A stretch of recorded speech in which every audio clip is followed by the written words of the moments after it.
That time when it's the end of summer and the beginning of fall is the perfect weather. It's still kind of sunny, but it's also cool and windy. It's just the perfect atmosphere. If I had to terraform a planet, I would make it September 20th all year round. This is a time when nature cools down. It's a time when the hustle and the bustle of Earth kind of slows down a little bit, and you take a moment to breathe in the air and relax. This is the perfect time to cuddle up with a good book or a good RPG. And believe me, Terranigma is a good RPG. It is in fact one of the best action RPGs of all time. Terranigma has all the ingredients for a delicious RPG. It has a fantastic and memorable OST, really fun and addictive gameplay, and also a fairly decent story. Not to spoil the story, the main gist of the plot is to bring life back to a lifeless Earth. To accomplish the goal of saving the Earth, we have a hero, default name Ark, who runs around this open world and fights monsters in various dungeons. You travel around the world map with a cloak and some belongings, and you go from one dungeon to the next, fighting a bunch of monsters in the dungeon, solving some puzzles, trying to maneuver your way to the end to either progress the plot or fight some kind of boss. In that way, it's very much a prototypical action RPG.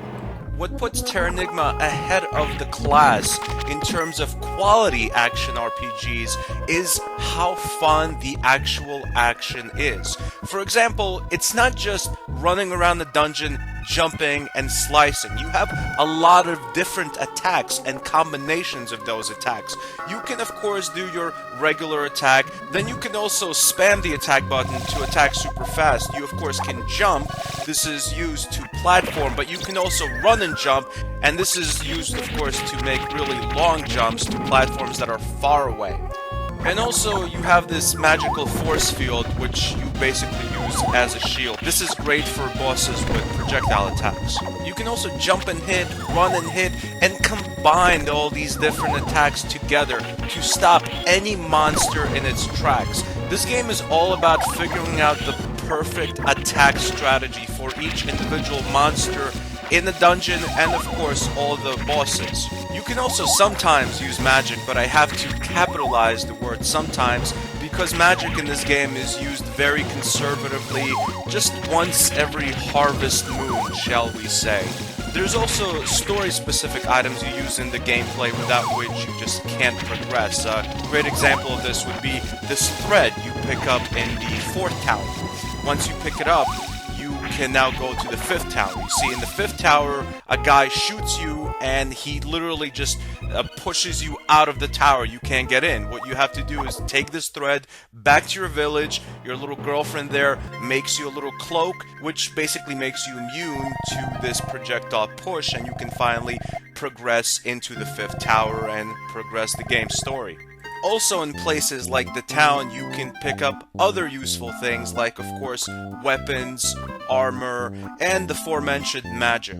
Aside from getting better equipment, your character also gets stronger by simply leveling up. You kill a certain amount of enemies, you gain enough EXP, and your stats are raised. Basically, RPGs 101. Now, don't let the fantastic OST, beautiful lush graphics, and tight controls fool you here. Terranigma is a hard-ass bitch. Terranigma is one of the most deceptively hard games I've ever played. First of all, most of the dungeons you run around in aren't just dungeons, they're basically mazes. You're not just traveling from the 1st floor to the 2nd floor to the 3rd floor. Sometimes you have to move up and down. There's secrets and puzzles you have to unlock, and secret doors and things you have to push out of the way, and monsters you have to kill to progress. As I've said before, sometimes there's actual items you have to get to progress. When the dungeon is just way too big and confusing, you can always look at your map, but that doesn't help too much. There's a lot of running back and forth in this game because you just don't know where to go. Aside from the maze-like atmosphere of the dungeons, the enemies you fight in the dungeons are a lot more forgiving. I very rarely had problems with these enemies. The only problems I ever had was when I just didn't figure out a good strategy to defeat the enemies at first, or if the enemies had an attack that I've never seen before. Like, at one point I was in this tree-type dungeon, and one of the enemies released a poison that poisoned me, and at that point I didn't have a potion to cure my poison in my inventory. It was my first time in this specific dungeon and the area, so I didn't really know where to get an antidote for this specific poison.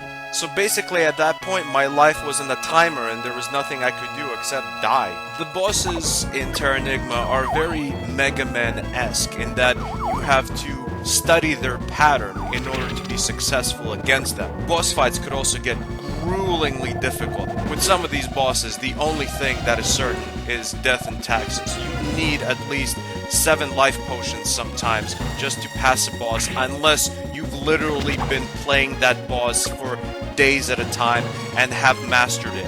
Terranigma is not always hard, of course, but when it gets hard, you're gonna feel it. Haha. Penis. It's like it almost doesn't fit. This game looks too good to be this hard. It's like if a supermodel was a grizzled army sergeant. There's a lot of gameplay here. There's a massive world to traverse. It looks good, it plays good, and there's also a bit of challenge involved. Terranigma is one of those games that will pull you in and you will be lost in the world for days at a time. It gets an official stanburdman rating of a 9 out of 10. Thanks for watching. Goodbye, my friends.